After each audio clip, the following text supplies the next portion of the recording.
السلام عليكم ورحمة الله وبركاته. جامعة وحواي إنجليزك أكسفورد هوستي مادا undergraduate بحنا أو Soomaalida ku badan waxaa la yidhaha undergraduate Ellison scholarship. Applications are now live. Codsiyadu way furan yihiin. Jaamacaddan waxaa loogu talagalay si dhibaatooyinka dunida ugu waaweyn ee u xalliso waddan kastana way u furan tahay. Website-kaa la dhigi doonaa, website-ka booqo jaamacaddan linkigeeda. markaa halkaan marayso waxaa lagu yiri check your eligibility to apply. halkaana taabanaysaa meesha halkaas taabo in aad muxuu ahaa xaq u leedahay jaamacaddan shahaado dugsi sare oo aad muxuu ahaa jaamacaddan ta aqbalaysa international qualifications. meeshaana sii akhrin kartaa iskoolada la aqbalayo. yes aad leedahay. yes meeshaas markaad joogto education innovation solving problems dhibaatooyinka dunida ugu waaweyn aa loogu talagalay Ellison scholarship oo dunida yacni saameeyey global impact inaan isbedel dunida ku suubino mashaariicda internshipka undergraduate-ka. waxaan raadinaynaa arday academically guuleystay dadka ugu sarreeya iskooladooda who have put their knowledge and passion into action. kuwaasito waxbarashadooda action u bedelay ambition to take real impact. scholarshipkan intaasito dhan akhrinaysaa health iyo medical science hadhow ha kasoo boodan generative biology wali food security sustainability climate change application timeline isla applicationka waa kana May ilaa July waaye inda cadaysa dhow looma baano. semi final selection kana September iyo October la doonaa inta kuma soo sheegis waa ina adiga ilaashataa. January-na finalistayaasha aa lagu dhawaaqayaa. March iyo April ayaa iskuulka lagu la shaacinayaa. October-na waa loo fariisanaa 2027. accepted qualifications koorsada saa ku dooran lahayd English language-ka lagaa rabo waxaasito dhan fiirinaysaa marka halkaan joogto. marka waxaanayto dhan aad soo fiirsatid oo soo diyaarsatid waxyaabaha lagaa rabo timeline-ka ogaatida undergraduate imaanaysaa aa ku dhufanaya halkaas menuga koraa doorane undergraduate imaane undergraduate markaad timaadid halkaanaytaa usoo degaysaa hoose waxaa ku taala check your eligibility inaa xaq u leedahay fiiri codsana bilow. koorsooyinka jaamacaddan ku jiro oo aan loo ogoleen undergraduate-ka ah arday badan oo waxaan arkay waalidiin badan oo aad ilmahooda ula tacaalayo.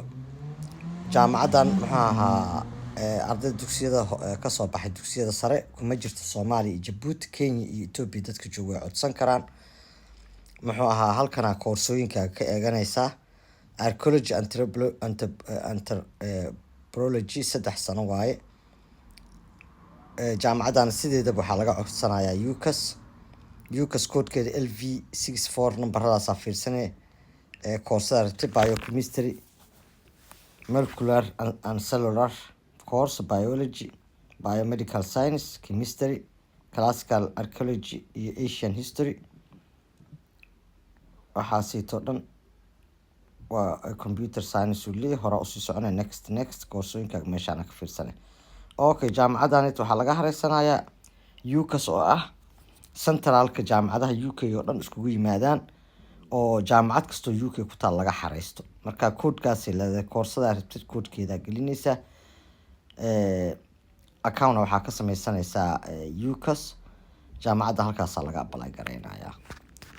assalaamu calaykum waraxmatullahi wabarakaatu. jaamacadaha ingiriiska oo dhan badanaa waxaa laga xareystaa University College Access Services.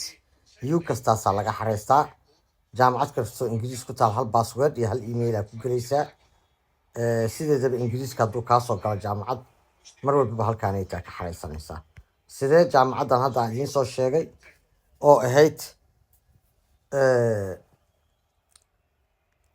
jaamacadda ii sheeg Oxford hoos timaado oo linkigeeda aan siin doono. linkigaana waxaa la idiin soo dhigayaa descriptionka YouTube kortiisa menugaa gelaysaa kabacdi apply aa leedahay.